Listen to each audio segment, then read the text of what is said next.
Hello and welcome, everyone. Thank you for making the time today on a Saturday. It's a Saturday no matter where in the world you are. So really appreciate you sharing your weekend with us.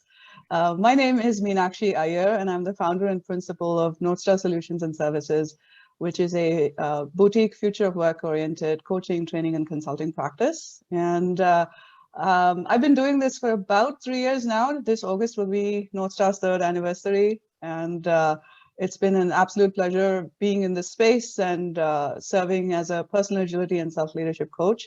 And I work particularly with mid-career technology professionals in supporting their people change and technology leadership journeys. So it's an absolute pleasure to be here with all of you, and the lovely panel: Avinash, Chimote, Kira, and Marie-Christine Legault, MC. Each of us from a different part of the world, and I myself am based here in Virginia in the US on the East Coast. MC comes to us from Montreal, Canada. Kira is in the US, and Avinash is in Hyderabad in India. So really lovely to be here with all of you today. And before we get started, I would we all would actually love to hear from all of you. If you wouldn't mind adding your location to your names, which I see some of you have already done that. And if you could share in the chat, what would be of most value to you from the next hour and some that we're going to spend together?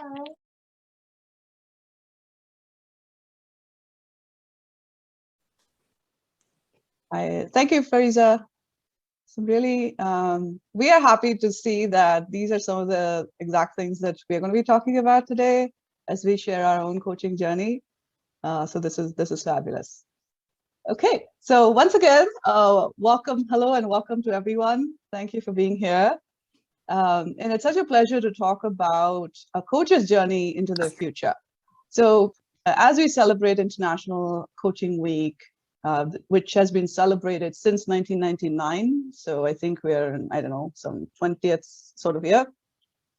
And the theme for this year, Reimagine the Future, really spoke to me, primarily also because the future of work is the space that I work in, and I support my clients in that space, acquiring those skills that are required to stay on top of this ever-evolving world of work. And I started my own coaching journey about a couple of years ago in March 2020, right at the start of the pandemic. And I had the pleasure of meeting folks like Kira and Avinash. We all were in the same cohort with Coach Arya, doing our coach training. And as I started thinking about the Reimagine the Future theme, I realized that it would be lovely for folks to hear about coaches' own journey into coaching. We talk a lot about what clients can get out of coaching and what coaching is. We spend a lot of time sort of demystifying coaching for others. And I thought it would be lovely to get together with some folks that I know, MC, who I met very recently, but feel like I've known you forever. So, I thought it'd be lovely to get also different perspectives from different parts of the world as to what got us as coaches into coaching in the first place. And how do we view the world of coaching? How do we view the future of work and the future of the workplace? And what do we hope for bringing into that space as we reimagine the future and support our clients in doing so? So that's really the purpose of this conversation. So each of us as panelists will share our own journey into coaching. We're going to talk about how we got here and what really keeps us going. We're also going to explore what are some ways in which we use our coaching skills in support and service of others. And what does coaching look like in the context of reimagining the future? So those are some themes that we're going to delve into, and we would love to keep this interactive. So we'd love to get your questions in the chat. I'd love to start off with a quick round of introductions. So I'd love to start off with Avinash. So Avinash Chimote is based in Hyderabad in India. And he comes to us with a wealth of interdisciplinary industry experience in operations management, talent acquisition, and people development. And he's also very actively engaged in nonprofits that promote people development through coaching and mentoring. And he's on his own ICF journey. And I find it very interesting, very intriguing, Avinash, that your tagline on LinkedIn says on an ICF journey. And I really love that. And I'd love to hear more about that as we get into our conversation. Thank you for, and thank you for being here today. Next, I would like to introduce Kira. Kira Kistner, we met in March 2020 in our coaching cohort, and it's been such a joy, being each other's partners and cheerleaders in that coaching journey. And so it's such a pleasure to have you here today, Kira. Thank you.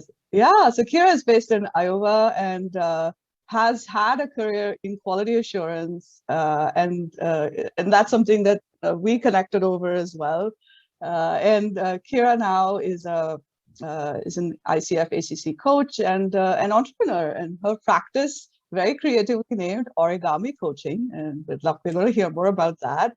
And Kira serves as a life and career coach, and she's really supportive of folks that she's basically the resource that she didn't have when she was doing what she was doing, and that's what she does. That's what I love about what you do, Kira. So Kira serves detail-oriented people, analytical folks, really get clear on what it is that they want for themselves and really help them create and execute a plan to get there. She's based in the US, of course, and then she has had more than 2 decades of industry experience. And I know that you are sort of juggling both of those worlds, and that's the other thing that resonates with me as well. So thank you so much for being here today. Thanks, Meenakshi. Absolutely. MC from Montreal, Canada. She leads C Prime, which is a technology consulting company for Canada. And MC says she's all about being real in capitals. Yeah, she's a business and technology leader, and she solves problems for a living, and with heart, agility, and transparency. I love how you bring agile principles and values and practices and blend that with coaching. And I know you have a lot of really insightful experience in that space. You're a speaker and at an international level. And it's really, really lovely to have you here. And I can't believe we just connected on LinkedIn, and I have not met any of you in person before. So this is just fantastic to get all of you here. Yeah. But LinkedIn and Zooms have been just absolutely wonderful in these last 2 years. I mean, I feel like I know you so well. Yes. I mean, I see you every day, and there's really a true bond that was sparked. And thank you so much for inviting me with these beautiful guests. I am very honored to be here. Thank you, Meenakshi. Absolutely. And for those of you that have just joined us, a quick introduction about myself. I'm based in Ashburn, in Aldie, Virginia. I recently moved, I forget that, on the East Coast of the United States. I'm originally from India, and I moved to the States 14 years ago. Have had several roles in my corporate life, a very interdisciplinary career. And about 3 years ago, I took the plunge and decided to set up Northstar Solutions and Services, which is a really future work-oriented coaching, training, and consulting practice. And we work particularly with the mid-career segment. And I'll get into more of how that evolved and the why of what I do. And I'm an agile practitioner, so I really focus on bringing the agile practices and principles from the world of software and product development into how people lead others and change in teams. So that's what I focus on. So with having said all that, I'd love to kick us off with Kira. And one of the first questions I have for you, Kira, is your journey into coaching. What's that been like? Oh gosh, it's been amazing. So 2018, I was kind of at a transitional point in my career. I felt like I had the job where I should be happy. I should really be satisfied. I finally got where I wanted to be, but yet something wasn't quite right.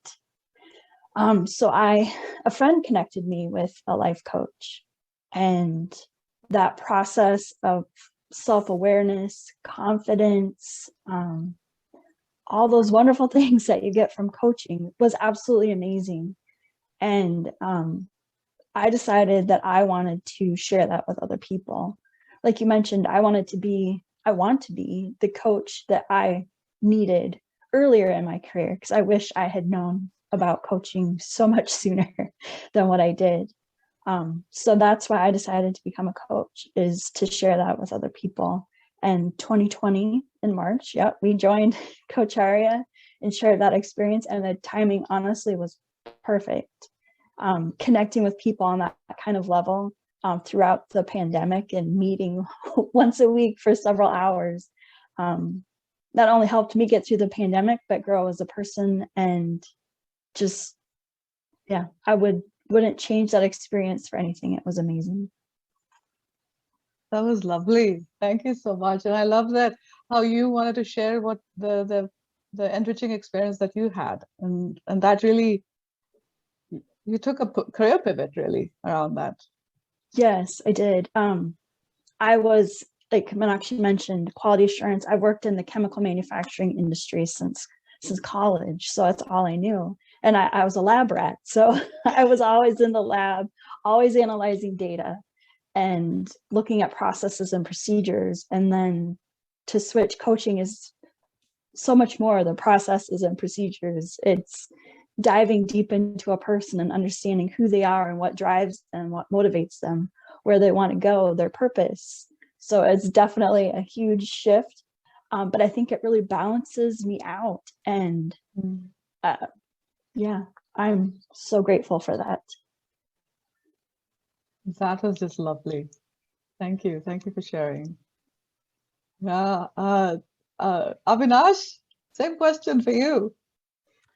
I would say it was very self-gratifying for me, and probably a similar process that Kira mentioned. I sort of went into it because I thought, let me distill my experience of what I've been doing so far, part of my profession. And I said, let's see how I can use this experience to work with others and partner with them and help them through their journeys of, getting stuck, as one would say. And when I started off with that thought process, I did not actually realize that it would be self-gratifying at such an intense level to be able to work with others. Here, I thought I was learning a methodology and a craft, and I found that it's all about a mindset, right? So what you need to have is that mindset, and it's so everyone is a coach, in my view, if you truly ask me, right? Anyone who can offer the clarity, yes, you may have to learn the method and the craft and things like that. But if you have that mindset, then it just does wonders for you. And it reflects in all kinds of conversations that you have, whether they are formal sessions or whether as simple as maybe a coffee conversation with a friend, right? It just changes everything. So that's how my journey has been so far. So it starts where I thought I'll use my experience, certain action, help a certain group of people, and lo and behold, I find that I was the greatest student of that whole process myself, or rather the beneficiary.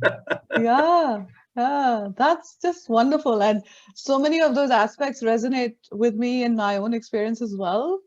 The original reason why I got into it and how quickly it all pivoted and completely transformed. Thank you for sharing that, Avinash. NC, how about you? I love hearing this and this share this morning. Well, my journey to coaching was very, very different than all of you. It was imposed on me. just a bit of background before I share the story. I'm from Montreal, Canada, and well, you all know that there is snow and ice in Montreal. So I was a figure skater when I was young, and I had a coach. And I was also a swimmer. So we have water that freezes and water that we swim in. And I had a coach for swimming also. In all my life, I also had mentors when I started working and being in the world of business. And nowadays, I'm head of Canada at C-Prime, and I can share that I am still being coached. I think having a coach is key in life in every stage of our life, because we continuously grow, we continuously evolve, we continuously want to improve and better understand. And in 2012, it was imposed to me when I reached a point in my career. My boss came to me and said, MC, I want you to do an integral coaching, complete training. I want you to jump into it. I want you to embrace it. At that point, it was my first step into working in a world of technology and agility. I had previously worked in advertising and communications and marketing across Canada. And when you work in marketing and in advertising, you need to get to know your audience. You need to understand personas. You need to understand markets. So there was already a base there that had grew in me.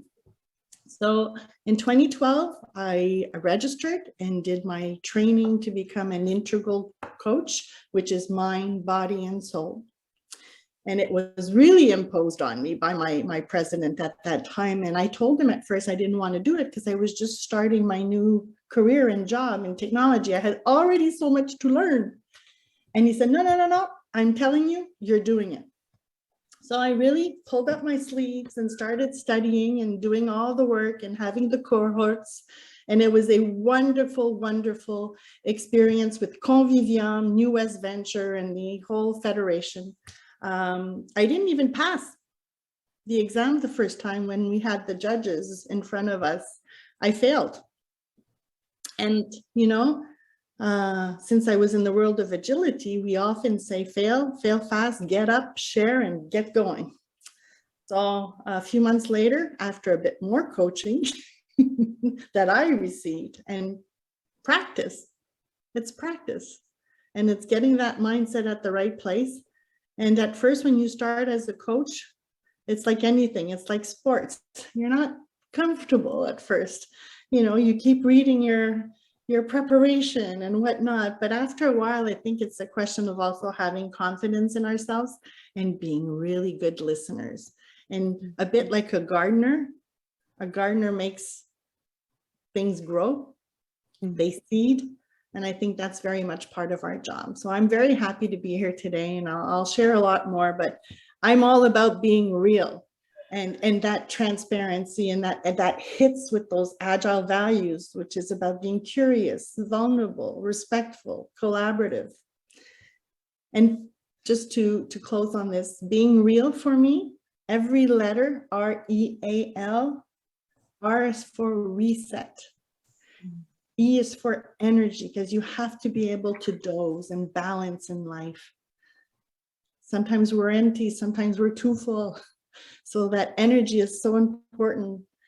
And the A is about action. Nothing can change if you keep doing the same thing. You have to go into action. And the L is love. You need a big dose of love for yourself, and accepting also, and better accepting your environment, and learning how to, it's not easy always to spread love, but it's about love, loving ourselves more and being easier on ourselves, but also spreading love too.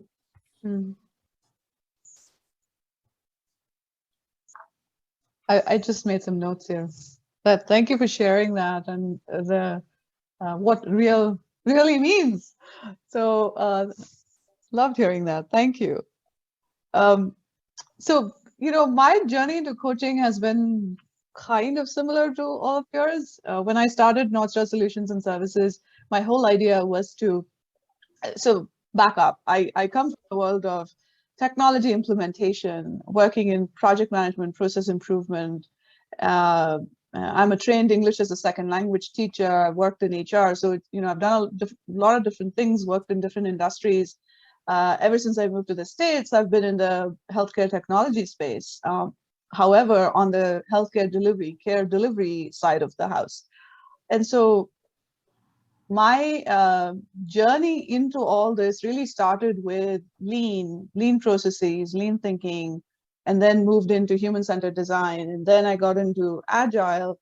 And my intention with North Star Solutions and Services was really to work with small and medium businesses, 200 to 500, up to 1,000 people, type of businesses that were looking into adopting agile ways of working. And because I'd learned a thing or two about how not to do agile transformations, so I wanted to share that. And that's where I started. And to me, coaching was getting a coaching credential was really around, it was one, an academic pursuit, and two, it was about building that credibility as I was launching myself as a solopreneur with absolutely no industry contacts. And I discovered Coach Arya right after within 6 months of taking my break from corporate life. And that just changed everything for me. The experience with Coach Arya, their values and how they blend Eastern philosophy and Western philosophy and learnings together and bring that as part of the coaching learning. And I signed up. We were under lockdown. My first day of class was starting of lockdown where I live. And, the whole world was changing. And just 2 classes, my whole purpose of why I was doing coach training just completely shifted. It became a journey of personal transformation. What I realized was, before I do anything for others, support my clients, serve them, I have so much of work to do on myself in order to equip myself to do the work that I wanted to do. That was a big shift for me in how I looked at coaching, and it changed my business strategy. So I pivoted, started to start focusing on individuals because the realization was that before I serve organizations, I need to equip myself. So I had the same thought process for the clients. I said, before I focus on organizations are made up of people.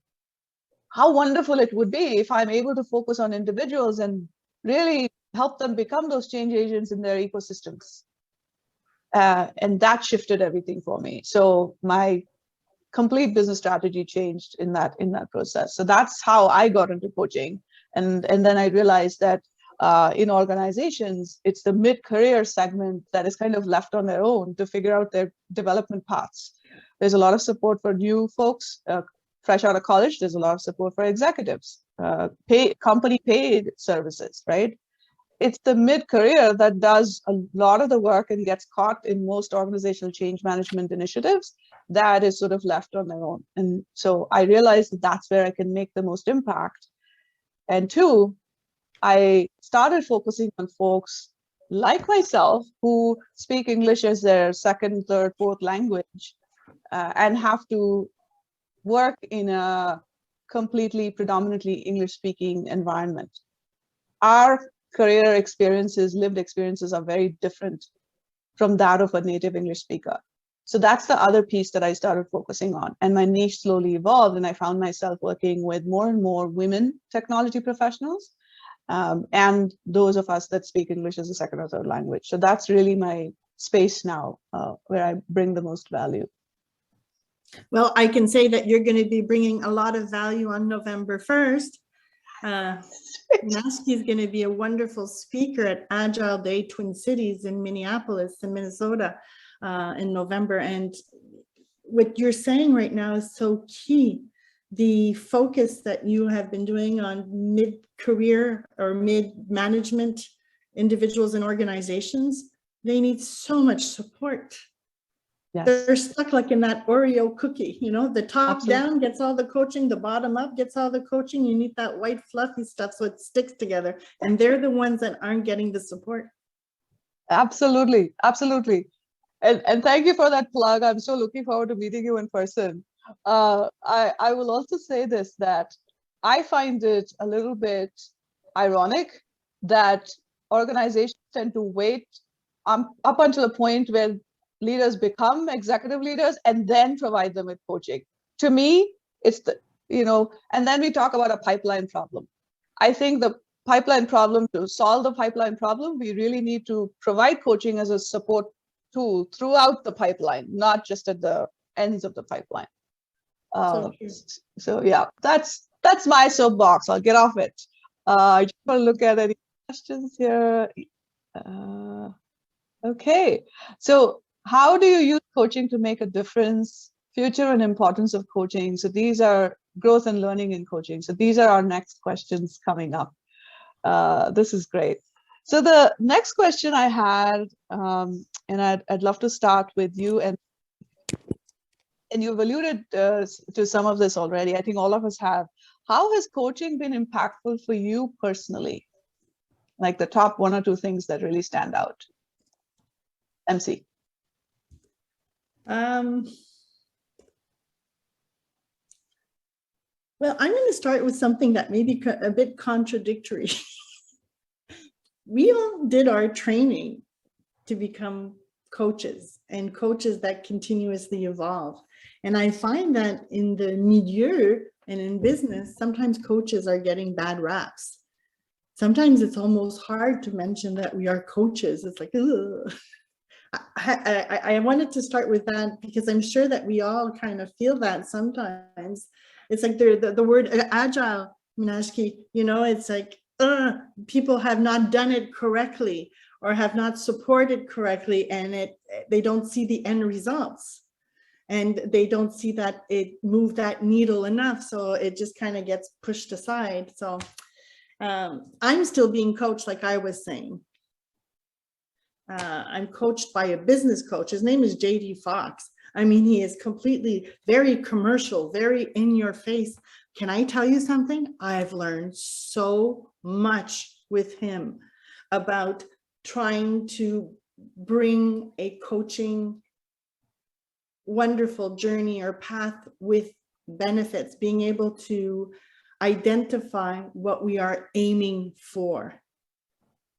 I've seen coaches in my life that always ask questions, open-ended questions, where you see that person struggling to try to understand, and they come back with another question and another question and another question, and I see people so confused. So, you know, I talked about being real a little bit earlier. I think that's really, really, really key. But for me, coaching is about being able to guide someone. I love guidance, because guidance also means, in French, quand on se fait guider, means there's a light. There's a way to move and move forward into maybe a better light. So I'm curious to see what Kira and Avinash are going to say, but guiding for me is very, very, very important. And I love giving quick wins. You know, I often make the reference of, you know, the diet world. If you want to lose 20 pounds, you want to start losing by incrementals, 2 pounds, 2 pounds, 2 pounds, 2 pounds, but you know that you're going to lose that 20 pounds. And so many times they show you lose 20 pounds, but you don't know how, it's not going to work, and you get discouraged along the way. So I like making that analogy of you'd have to commit. You do have to do the work, but at the end of the day, something has to change if you really want to hit what you are aiming for. And the coach is often there to refine and make sure that you really know what you want and what you're aiming for. And you know what? In agility, you inspect, you adapt, and sometimes you course correct. So that means, yeah, maybe I was aiming to go here, but I'm realizing with my coach that's not what I really want. This is where I want to go. Mm. Thank you for that. I really liked how you called out guidance and the ability to create quick wins with the help of a coach and with the support of a coach. And for you, how working with a business coach is helping you, that's like the personal impact for yourself in how you are able to sort of tie something to a tangible ROI and really communicate that. And that really stayed with me. So thank you for sharing that. Yeah. And the business coach, just to say this word, accountability. Walking the talk.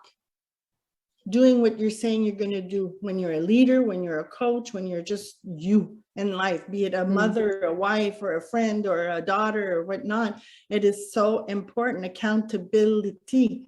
And I find that in business, like in life, what are we looking from other people? Accountability. And we want them to be real. You want them to say, hey, I can't do this. I've never done this before. I don't know how, or show me. Accountability is also showing up. Right. And I think as coaches, we have to ignite that in people. You know, it's like show up. I won't say wake up, but show up. Thank you. What about you, Avinash? What's been your most like a personal impact from coaching? See, for me, the personal impact has been a change that I saw in myself, which I didn't realize would actually help others in the bargain. Listening, right? Listening just turned everything on its head for me. And someone very recently stated that, hey, you've become a better listener. And when it comes from your family, it's like an absolute stamp of approval, right? Nothing can go wrong. So when my family said that, I said, hell, this is a big change. And when you listen, half of the situation resolves itself. I seldom recall in my experience of whether it was a coaching activity which I took on after a formal training or whatever I did before. In either of the cases, when I reflect back, I think wherever I found success of moving forward along with my partner in that particular conversation, it was only on those instances where I listened and non-judgmental. And I'm proud to say that I've received that as a very candid feedback from others saying that, hey, you're so non-judgmental. So it's so easy to, talk to you. And I think that comes from the whole part of, L is real, part of the real piece, L listen. That became a personal impact for me. And what MC was saying, right? I personally focus on 3 demographics, and 2 of those I'll speak for a quick 30 seconds. This is a group which seldom gets listened to. One is what we have spoken about, the mid-management folks in smaller companies. I'm in the same journey. I'm working with that particular group, right? The other is the young adult who's on the cusp of moving from having honed her skills, trained herself to go face the world, and is getting into the world to start working, right? And that is the population which just doesn't get listened to. And they've got so much to tell, right? There's so much of confusion that stays over there because there are these ever-changing demands which are self-imposed, or those are demands that they listen to in the world, and somehow there is a dissonance in what they're hearing in the world and what they feel they should pursue. So how do you clarify that? How do you help them through that, right? And and this ties in with one comment which you made, that why is it important to work with this particular group, and maybe younger also, right? But then that's currently my choice. your journey has to start at that particular level in terms of a support which is available for you, a non-judgmental support which is available for you, right? Not after you have achieved a certain station in life or you have reached a certain station in life, like how you said, executive coach. And that's the reason that I have decided that this is one group I want to definitely work with. And I'm making some progress and success of that. That's fantastic, Avinash. And I know you've done a lot of nonprofit work as well in that space and served coach and mentor for young adults. Yeah, and that's important, especially in the nonprofit sector. This is a sector which does brilliant work. I mean, when you talk of expertise, you got expertise of people who run businesses, who run successful enterprises, and then you've got people who run successful enterprises, nonprofits. What I have noticed is the one X factor which differentiates many of the people that I have seen, which stood out for me, was that the folks who work in the nonprofit sector, their X factor is a passion. I seldom see that kind of a passion reflected in many other areas. It's not that it's absent, but it's very noticeable in this particular sector.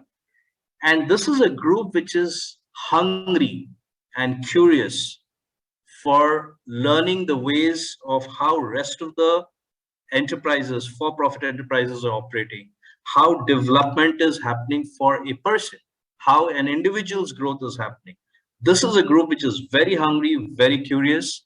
And when you have that kind of an audience, it's so easy for you to work with them, right? Mm-hmm.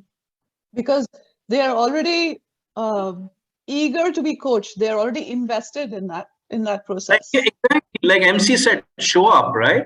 So showing up is what? Your frame of mind. If you're curious, if you're hungry to learn the new ways to do something different to yourself, that's one of the biggest things that you can do to yourself. Absolutely. That mindset is there, like you were saying, Avinash. Yeah. That mindset is there, and they're just looking to be like a plant, be watered. They're thirsty. They're curious. They want more, and it's like just be there for them, support them. Absolutely. There you go. And the young mind is like that. When I work with the young mind is like that, right? And as I have gained experience, I remember so many times I've walked into meetings, I've walked into conversations, I've walked into sessions with a I know it all bird sitting on my shoulder. Right?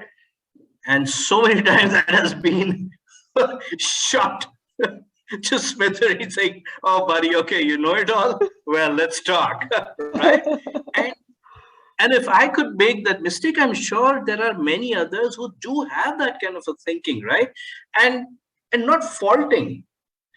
It's the experience that sort of puts those layers on you, right? And obviously, right, you have experience, you learn something, so therefore you add that on to yourself. Then you add another experience, another learning. So it's but natural to feel at the end of several such experiences and therefore years that, hey, I have got experience. What more is someone going to tell me, or what more am I going to learn? Right. Two things I have to say here. So one that really, and I actually made notes around that, stood out for me is when you said successful enterprises, nonprofits are also successful enterprises. And I realized that when I use the term successful enterprise, I rarely include a nonprofit in that. A nonprofit suddenly is in its own bucket and it's a different world altogether. That's something that stood out for me. The other thing was that in my experience, nonprofits actually invest heavily in their people development because they are forced to do so much with so little that their people have to really use all of their human skills to make the enterprise successful. The third thing that came up for me is I'll put a link here for everyone as well. As part of International Coaching Week, I have a conversation series that I started this Wednesday, and there's going to be it's 5 conversations in that series, and one conversation per week starting this week. And Priya Ramesh, our mentor coach at Coach Arya, has the first conversation is with her. And one of the things she calls out is, you talked about the I know it all bird. What she talked about is in the context of future of work, beautifully called that out. She said, the future, the time span has become shorter and shorter, right? So things are changing so quickly that us as leaders or individuals can rarely go into a situation saying, I know this, I've done this before, because we have not. And which is where having that coaching mindset of being curious, being empathetic, being respectful, that is the only way to lead. Very true. And that what you said really connected the dots for me. Thank you. That was brilliant. Kira. Yes. I want to add one thing real quick. So I recently read an article about listening. And it was heavily focused towards coaching, but again, listening applies absolutely everywhere. It said a good conversation is one where you're almost on a trampoline because the ideas are going back and forth, and each time it's getting higher and amplified.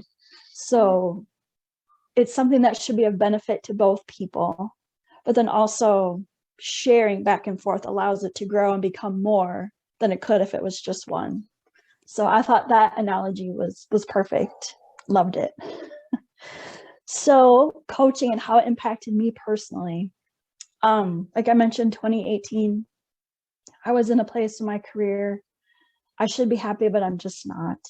It was taking a huge toll on my physical and my mental health. So that's when the friend connected me with the coach. I thought going into it, just help me figure out how to deal with stress better, figure out how I can deal with this person better, and everything will be fine. And that is not what I needed. So over the course of time and conversations and really diving deep, even if those things changed, that wasn't what I was missing, what I needed. So I was able to dig really deep and figure out where I needed to be. I ended up leaving the job, and I have another real job in addition to coaching. But I am so much more fulfilled now that I have two career paths almost. I don't dream about it, have nightmares about it at night. I am present at work when I'm at work. I'm present at home when I'm at home. I'm not thinking about what should be going on other places. So for me, coaching, being coached, helped me get to a place where I'm finally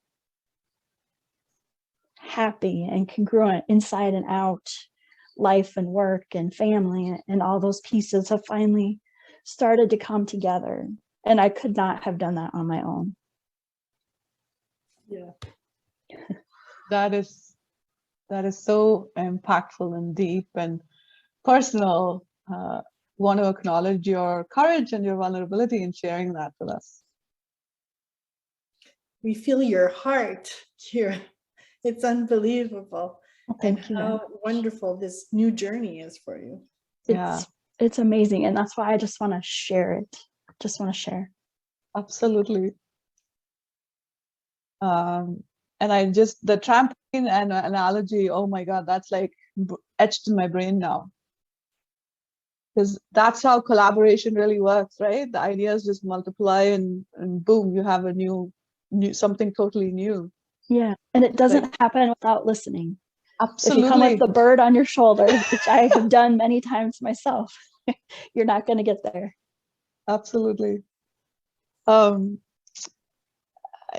me, the personal impact of coaching, I will say, and this is only half a joke between me and my husband, that he has been my most long-standing coaching client. He knows that. We both attribute our marriage surviving the pandemic to me taking on coaching. So that's my biggest ROI for the money, time, and energy I've spent in coach training. It's really, and jokes aside, the quality of our conversations has improved immensely.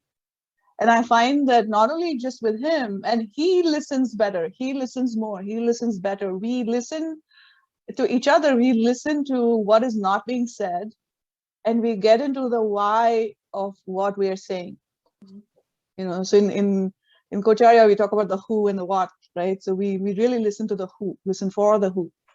The other thing is that at work, the coaching stance has evolved to be my go-to stance. So I always go in, so I have to mindfully shoo away that bird, Avinash. I have that's like, it's a fixture on me, right? So I have to sort of dismantle it. And the other thing is, at work, it has helped me in working with people that are going through change or transitions. Like the company has decided to move on to a different path. The product roadmap has changed. Teams have changed. So working with people who are going through change, it's really helped me in that. Acknowledging their grief around leaving something behind, right? New can always be not exciting for everyone. So But that's where you get the most resistance. People do not want change. Exactly. That's scary for many people. It's out of their comfort zone. So absolutely. Yeah. I want to touch on a couple of the questions and comments here. So the first question here was, how do you use coaching to make a difference? Mark, you had asked this question. Want to check in with you with what we have shared so far. How well have we answered your question?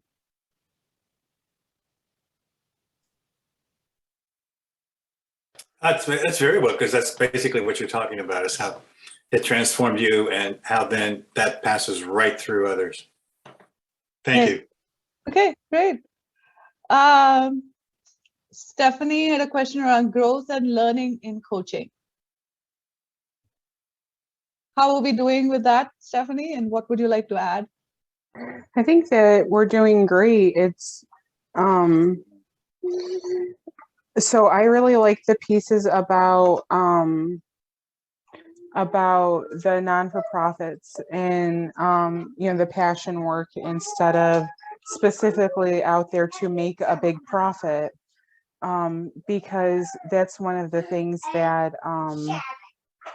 that isn't discussed a lot, I feel, in coaching. And I came to coaching because I'm a widow, and so it's certainly my passion, not much of anything else. So I want to help those people in my demographic, and I have been on the other side where I said, wow, I feel like I really need that, but I can't afford to pay that much for it. And so I don't ever want anybody to say that when they're looking at me or my services and stuff like that. And I sort of feel like there's like almost a stigma around that, saying, well, I'm not in it for the money. And so so I really appreciate that you guys can be open and honest about the other side of it, right? That we are allowed to have passions and try to help our own individual communities that we feel very passionate about. So I'm a very new ACC, like 7 days old. Congratulations! I'm just still getting my feet wet. And so I feel like anything that I can learn from the more experienced is fantastic. So that's why I'm here. Thank you so much, Stephanie. And thank you for sharing your story. Yeah, it's inspiring. Yeah. Thank you for having me. Of course. Of course. And, for those of you who are thinking of getting credentialed or not credentialed yet, ACC is a lot of work in itself, right? 60 plus hours of classroom training, followed by, I don't know, double the number of hours of reading and at least 100 hours of coaching practice. So there's a lot that goes into that. So congratulations, Stephanie. Thank And- you. Yeah, and welcome to the ACC community. Fariza's point is about future and importance of coaching. Fariza, what else can we add in response to your question?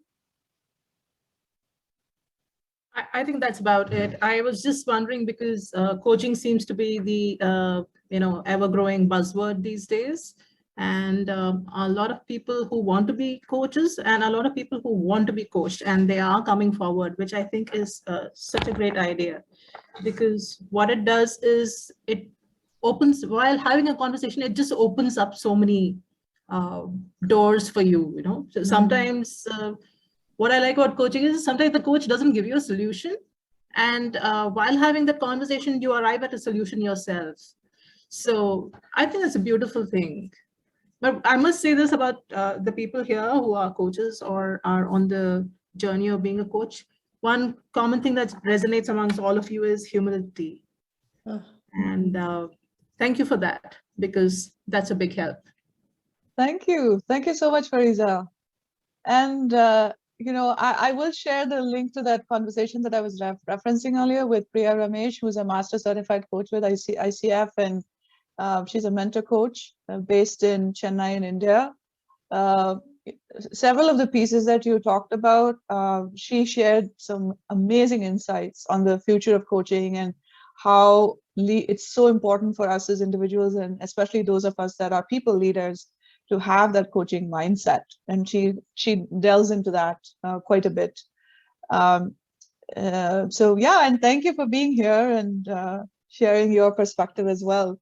We are going to talk a little bit more about what you've just asked and shared as well. We've covered one of the other questions that I was going to ask all of us here, all the panelists here, is the top 1 or 3 ways in which you use your coaching skills, and we have already sort of covered that in everything that we have shared just now. So I wanted to, we had a couple of other sort of prepared questions, if you will. And actually the next question is where, Fariza, you were already going. So I'd love to hear from all the panelists. Where does coaching fit in, you think, as we reimagine the future? And I'd love to start with Kira on this. Yeah, so gosh, where doesn't it fit? It fits everywhere. It's easiest for me to relate to the workplace and the workforce. It's evolving so fast and into what nobody really knows. So it's hard to be prepared for the unknown. But the thing that I see, and I also like to work with mid-level, mid-career individuals. I'm more of an individual than an executive. I want them to be prepared when an employer, the individuals now get the chance to help paint the picture of what they want that workforce and that work environment to look like. So me being analytical and a logical thinker tend to gravitate towards those types of people. Trying to find ways to get them out of that logical space and into their creative space, which isn't always easy when you think spreadsheets and structure. But you need to get creative when you're trying to paint that new picture of what you want your workforce and your workplace, your work environment to look like. So I plan on focusing mostly on individuals being creative and helping paint and ask for. That's another thing, not just seeing what you want, but being comfortable asking for it when it's time to really nail down that picture of what the future of work looks like. I love that. I love how you focused on the power that each of us has as an individual in shaping our environments. And we so often either not see it or undervalue it. And now is such a different time than it was, 3, 4, 5 years ago. And you have the opportunity to ask for the moon and the stars almost. So really think about what you need and what you want, so that way you can be the most productive, but also the truest you. We've been talking about being our true selves and having a balance of whatever that looks like, because for everyone it's so different. True, true. What comes up for me also, Kira, is that inherent power that each of us carries, we have this amazing opportunity to use it for greater good if we tapped into it really fully. And I think that with the support of a coach, we can all get there. So with so much more conviction. Yeah. And when you start listening to a lot of the conversations or asking questions, so many people are in that same space right now where you feel alone, but really you're not if you're open to listening and talking about it. Can I piggyback on that? Yes, please. I love what you're saying right now. It is so key for the future of coaching. There's a co in there, CO, because we do it together, right? It's a collaboration. And one thing that I've been seeing in the last couple of years is executive leadership teams need to be coached. If they can allow more and more their people be able to speak up, share what's going well, what is not, and then embracing coaching, executives need to lead the way. I don't know about you, but when I was growing up, I always find that parents need to be the example, or your environment, or that village that raises you. Executives in business today in 2022 need to raise their people. They need to elevate them, and they need to be servant leaders. They need to be able to listen. They need to be also vulnerable. Many executives hide because they don't want to show their weaknesses or some things that they don't know, and nobody knows everything. So I think that coaching and the future of coaching needs to have more executives being coached so that they can embrace their people and move together and create better communication. Yeah, it's definitely a two-way street. I appreciate that input for sure. Absolutely. You know what, Meenakshi, I was, when this question popped up, the question that popped up in my mind was, why would anyone want to get coached in the future, right? Why is it that we are saying that in the future is going to increase? There's going to be more of a need. And that why is what got me. And here's what I think my logic is. I think all these years, at a maniacal speed, we have been hurtling ourselves down this road of technology towards the goal of AI and machine learning and, God knows what else, with added fears of people wondering, what's going to happen to us as a human race? Are we going to be having fewer jobs? What will people do? The usual stuff. Now, in the last few years, and not just because of the pandemic, that probably just accelerated some of the thinking. But what I have noticed is I think people have started realizing that I think there's a need to slow down the pace at which we are hurtling ourselves down.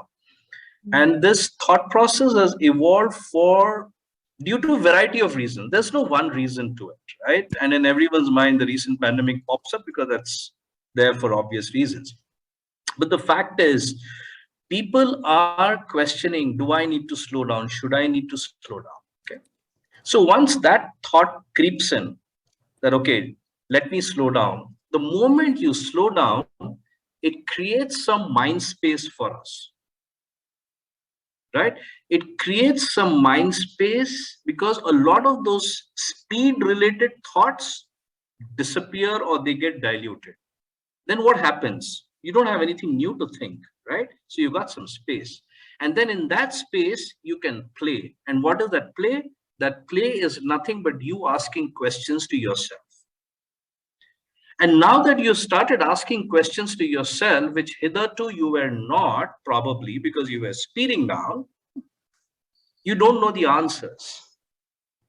right? Now you're a seeker. And now that you have become a seeker because of this, you say, okay, now where do I look for answers? And then you get into different habits. And one of those solutions perhaps is to speak to someone, right? And the land where I come from, coaching is new. It's emerging, right? Because our construct, our social construct has been such that whenever you are in that kind of a dilemma, you would probably ask a wiser person you know, and that wiser person could be any of your friends, or it usually started with family, close to family, relatives, friends, and then so on and so forth. But then that was a solution from that individual's perspective, right? It never could go down so well. And that's when again that question started coming, and all these questions are coming because there are people who are willing to slow themselves down.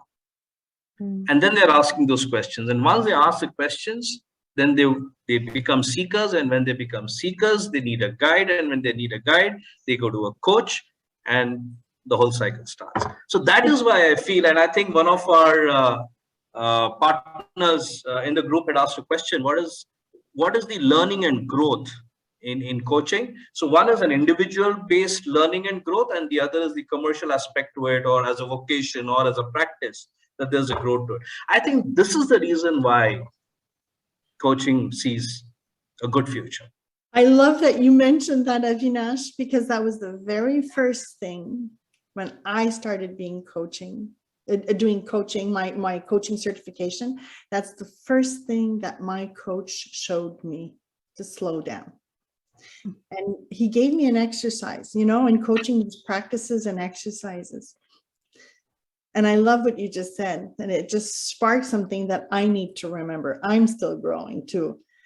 He had me walk backwards 10 minutes every night.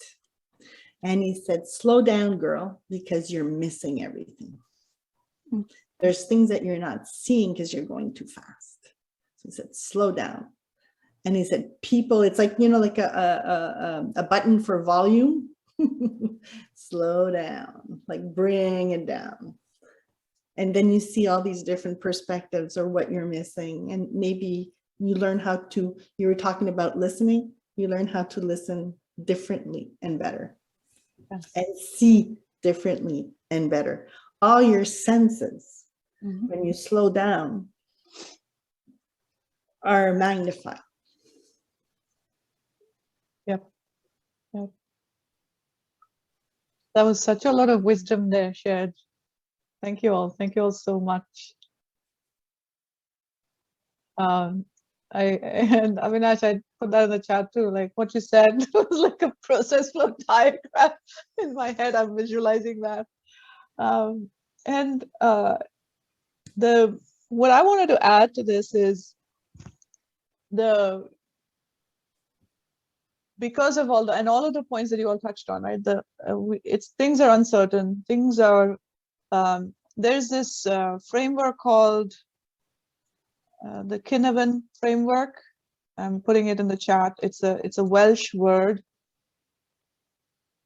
Cynefin, pronounced Kinevin, and it talks about from the simple to the complex types of environments. And in a complex environment, there are no precedents because it's evolving. So it's like, and in our conversation with Priya, that's what I shared as well, is that you're basically creating the path by walking it, and you don't know what there is, right? And coaching is such a powerful way to explore that in a safe space. And I think Fariza said that, right? So that's the beauty of coaching, because the client walks away feeling so empowered because they figured it out themselves. And Avinash, to your point, when you seek someone else's counsel or guidance, you're absolutely right. It's their solution to your problem, not your own solution. And so whether it's going to work or not will depend. And then, that opens up a whole nother can of worms. So coaching, and I'm sold on coaching not because, and I say this all the time, not because I'm a credentialed coach, but because of the coaching, the client experiences that I had in my peer coaching conversations. I redid my business strategy thanks to a peer coaching conversation. I realized that I struggle with pricing for my services as an individual service provider, because guess what? Apparently, when I was a full-time employee receiving a salary, there were two things that emerged in one coaching conversation. So salary was okay for me. The whole negotiation piece was made me very uncomfortable. Well, why was it okay when I was a full-time employee? I realized that apparently because I had to do it only once at the start when I took the offer, I had to negotiate only once and it was done. Whereas as an individual, as a solopreneur, when I'm bidding on proposals, I have to negotiate every single time. And that was a challenge. The second piece that emerged in that extremely powerful conversation was that salary versus me pricing my services. Salary was, it was something that the company owed me for the services I provided, and that was a already negotiated price. Whereas for services, apparently, because now I'm my own company, I'm asking money for myself. That's how I was viewing it. And that was getting in the way of me pricing and having informed conversations around money. So this is the impact that I have gained from coaching. And it's really helped me evolve, not only myself as a person, but also helped me grow my business. And that's why I'm sold on coaching. And to me, the future of coaching, I think, is not only bright, but also so important to our continued evolution, is because we don't know what's to come. And coaching is the most powerful way to learn about that. Coaching is almost like hygiene. Yeah.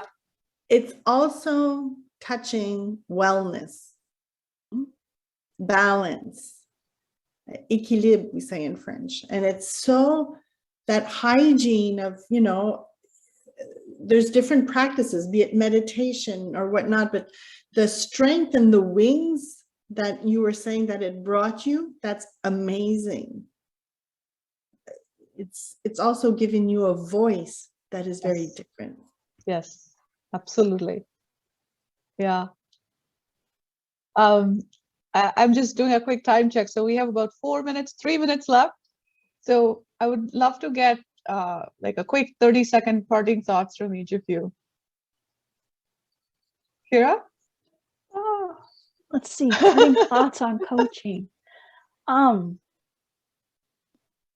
I would say individuals need to invest in a coach that's perfect for them. I know, just as you mentioned, corporations often provide employer-provided services that are coaching, but they're very structured and very specific, and it might not be for the individual. So definitely consider individualized coaching. So important. Thank you. Thank you, Kira. Avinash? I thought, I think I'm very clearly working towards not just helping an individual deal with her situation at that particular moment. That's one part of it. But what I am consciously working, and I hope it works, is to instill that coaching mindset into that individual. So that it's like, you know, you tag the person carries it forward. You tag the person carries it forward. That is my personal goal. And I feel that it should be every, whoever says that I'm a coach, trained, untrained, doesn't matter. It's immaterial. Whoever says that I'm a coach should be able to do that. That was wonderful. Thank you. MC? I think coaching allows you to embrace yourself. And I invite people to dream, decide, and do. 3 Ds. Dream, decide, and do. Your life is yours. What you dream, what you decide, what you do. You have choices in life, and coaching can be a wonderful action that is wonderful for your journey. And I embrace investing in yourself. Wonderful. Thank you. Thank you so much. And, you know, my parting thoughts are something that I often use with my clients, and I call it pod, like find your pod, find your North Star. That's what I often say. And pod is purpose, outcome, and design.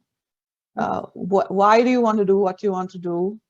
And then what outcomes would you like to create for yourself and those in your ecosystem?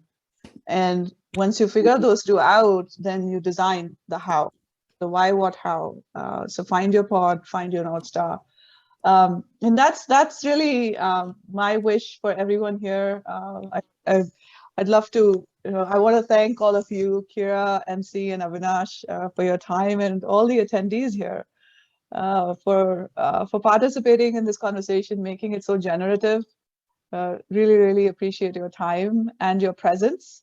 Thank you all for being here. And before we close out, I'd love to hear from Mark, Ajay, Fariza, Sylvia. Any questions, thoughts? The transformation you're talking about, it's so exciting to hear that you're all open and creating what you don't know yet. Yeah, thank you. And thank you for sharing that. Anything else from anyone before we close the conversation today? Well, I want to say thank you to you, Madame. Of course, my You're the one pleasure. that brought us together. You are a connector in life and a coach that is absolutely magnificent and thoughtful and delightful. But I think that you've always have been sharing what you know. You've always wanted to give back, and I think that's beautiful, and that's part of a true coach. So thank you, Kira and Avinash. It was wonderful having a session and meeting you. And to the audience, thank you for your wonderful questions and allowing us to kind of give you a sneak peek of what we do every day. Absolutely, very well said. Thank you, Thank you so everyone. much, everyone. All the Yes. best. Peace and love. Thank Yes, you. absolutely. Yeah, you are the most important person you will ever lead. Oh, I love that. Yeah, that's my fundamental belief. So stay well and be well, and feel free to connect with us on LinkedIn. That's where most of us tend to hang out. So yeah, thank you, Sylvia. Thanks, Ajay. All right. Bye, everyone. Thank you. Merci. Bye.